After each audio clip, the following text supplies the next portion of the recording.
Okey geng. Sedikit update berkenaan dengan kita punya tandas bajet ni. Okey, tandas kebun ni lah. So aku dah naikkan butter semua dah. Okey, naikkan butter semua. Keliling lah keliling. Okey, butter dah full. Okey, so lantai pun aku dah render.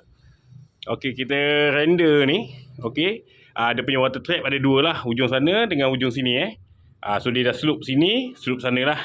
Supaya air tu mengalir dengan baik kan. Okey, piping semua aku dah pasang dah. Okey, piping air. Okey, ada keluar satu dekat ujung tu. Nanti aku akan lalu atas je Semuanya aku akan lalu atas je. Okey, yang ini pipe untuk sinki. Sinki ada sinki basuh tangan kat sini lah.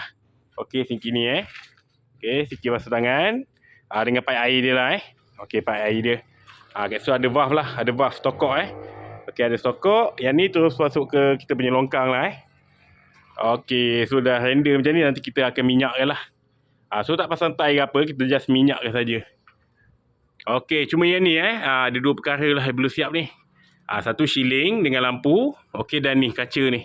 Kaca ni aku tak decide lagi macam mana nak buat. Okey, nantilah kita tengok macam mana. Okey, gaya dia. Lepas tu dengan tandas. Tandas duduk kita. Okey, aku akan tebuk lubang kat sini. Keluar lah. Keluar terus pergi kat belakang ni Okey, sini akan terus pergi masuk kita punya yum lah. Yum najis kiri kan. Okey geng. Okey, tu je nak update untuk kali ni. Macam mana geng? So far okey lah Kos pun tak tinggi sangat. Setakat ni tak tinggi sangat kos dia. Okey, ni pintu ni dah ada dah. Okey, pintu ni. Ni pintu PVC Okey, dah ada dah. Nanti kemudian kita pasang lah.